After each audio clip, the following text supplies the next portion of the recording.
Shalom and welcome to another in our series of podcasts from Temple Beth Am, a dynamic center for conservative Judaism in Los Angeles.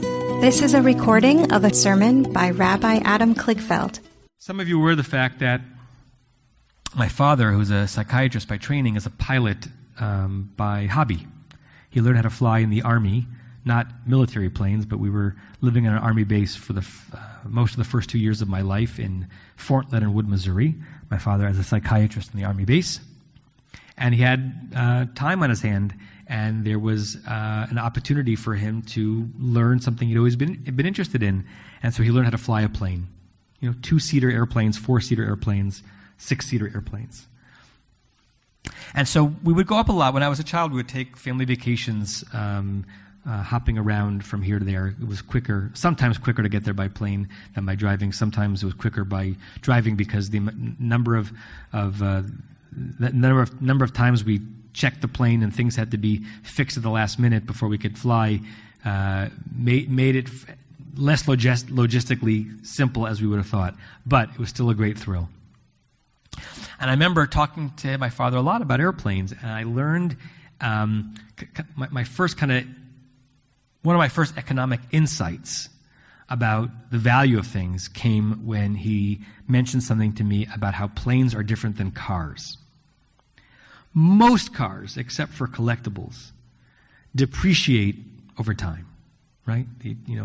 What percentage of a car's value is lost when you drive off the lot, right? Which is why some people like to buy a car off of a lease, because it's hasn't been driven that much, and it's much, much less expensive than buying it new, right?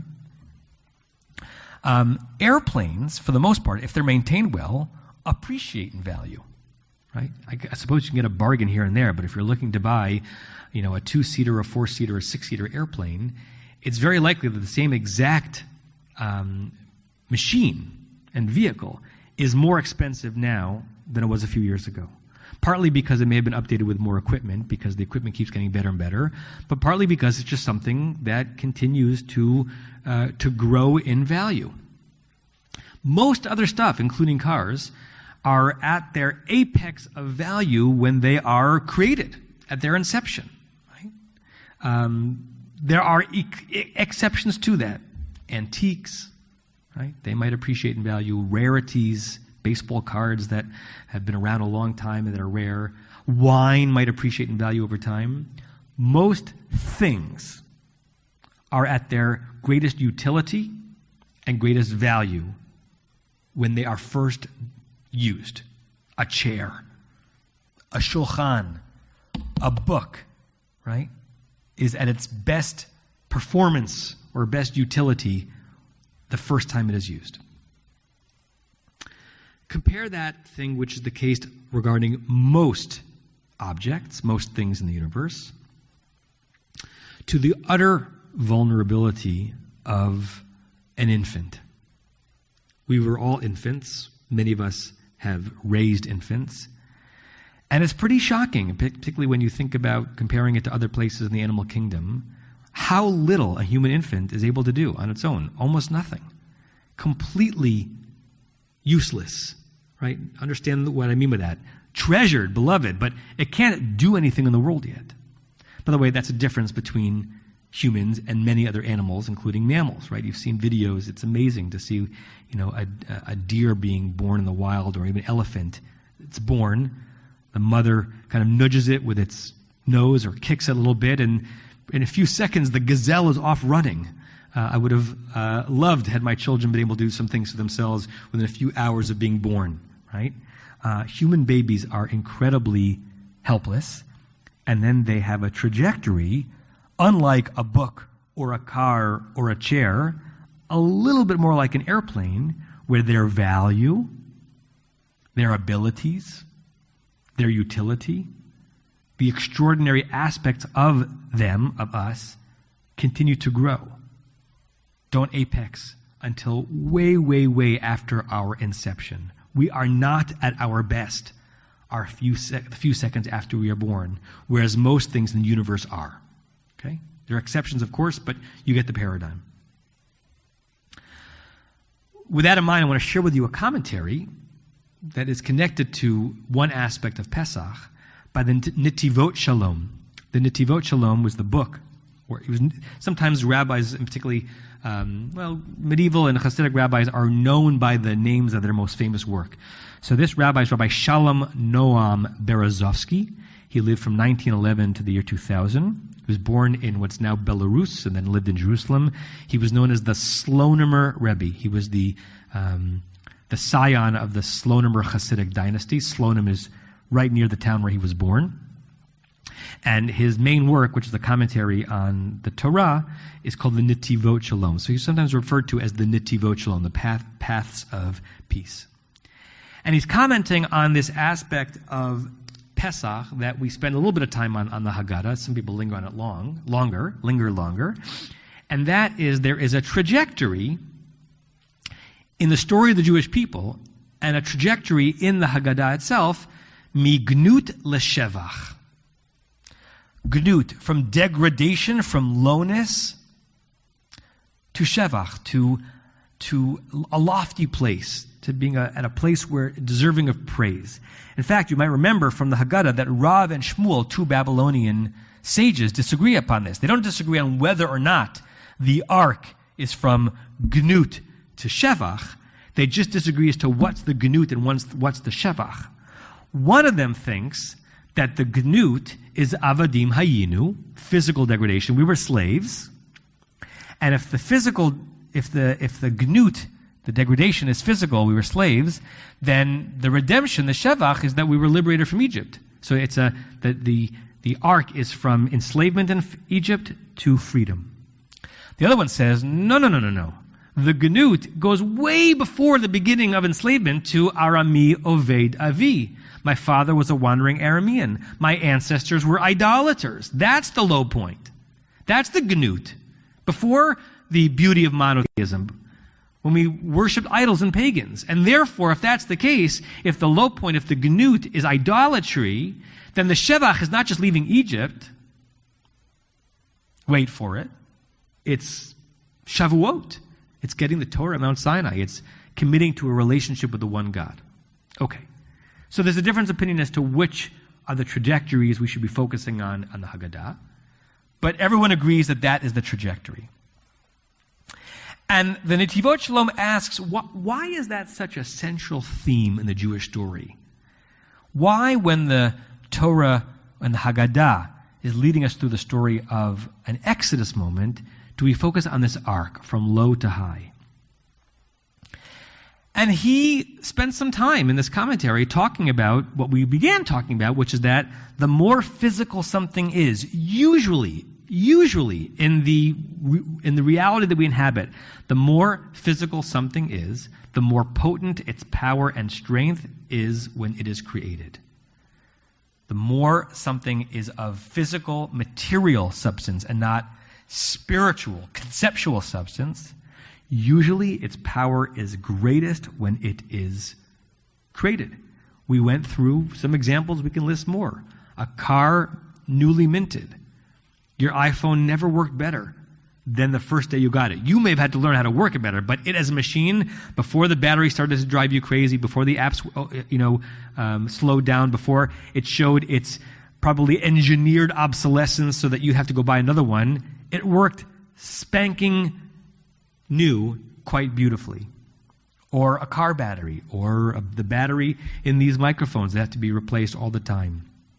Food, right? Food is a physical object, a physical thing, and unless you're specifically talking about preserves, food is better fresh. There is a decay that is natural in the physical world.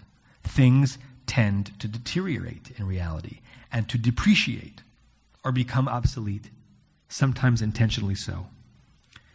The exception to that, the Nitivot Shalom shares with us, is life itself. The part of our material selves, which is alive, right? Start with the world of vegetation. Begins with a seed. It moves from a pretty useless little dot to a curious sprout, and then to the glory of a tree or a vegetable or a flower. the movement from life is from nothingness to extraordinary qualities. And life in the animal kingdom as well, particularly mammals. It begins with a seed. It begins to form and show itself to be not a nothing but a something, and then birth, and then maturity, and then splendor. And our tradition in particular reminds us never to disregard, God forbid, but rather to honor, to venerate those who've lived long lives. Because like wine, we age well and have our greatest wisdom. And even if we lack some of our physical strength towards the end of our lives, it's certainly well past the halfway point of a long life. We grow with vigor as we age. The Netivot Shalom says that while that distinction is clear between the inanimate world and the animate world, it's even more clear, as we hinted at before, between all other living things in general and the human world in particular. So remember those elephant and those deer who are pretty able from the moment they're born. They had to gestate, but from the moment they're born, they're pretty able to do deer and elephant-like things. The sages of the Talmud said, Shor ben yomo karui shor. A bull that is a day old is called a bull. It's already quite bull-like. It'll grow, its muscles will develop, but it already looks and acts like an adult bull. Not true of a 2-day-old human being. We look at a 2-day human being and we know that they're human, but they're not quite acting in the ways that make a human distinctly human. Most animals, in some ways, are born near their ability, apex, near their potency. But humans, the Netivot Shalom said, Hamadaber, that's his way of referring to a human being, a speaking living thing, a human. Sheyoter gadol b'ma'alato, who has ultimately greater value in the world, according to this approach. Matchil b'gnut, begins in a place of lowness and an almost lack of utility and vulnerability and reliance on others. If you compare an infant to an elder in terms of what they can contribute to the world and society, an infant has all potential, but no actual value yet. The Netivot Shalom goes on to say that there is some nobility into this trajectory, which is true of the living world over the non-living world and true of the human world over the rest of the living world. We are different than inanimate objects, and we humans are even different than most things that are alive. It's a version of the halachic concept of ma'alin b'kodesh, that we go up in sanctity rather than descend in what's special about us. And according to the Netivot Shalom, to embrace that trajectory means naming and embracing the low beginnings.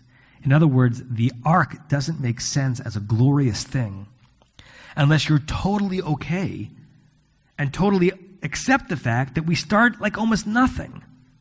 The amazing thing about a bar mitzvah is that it wasn't that long ago that the child could do very little for him or herself.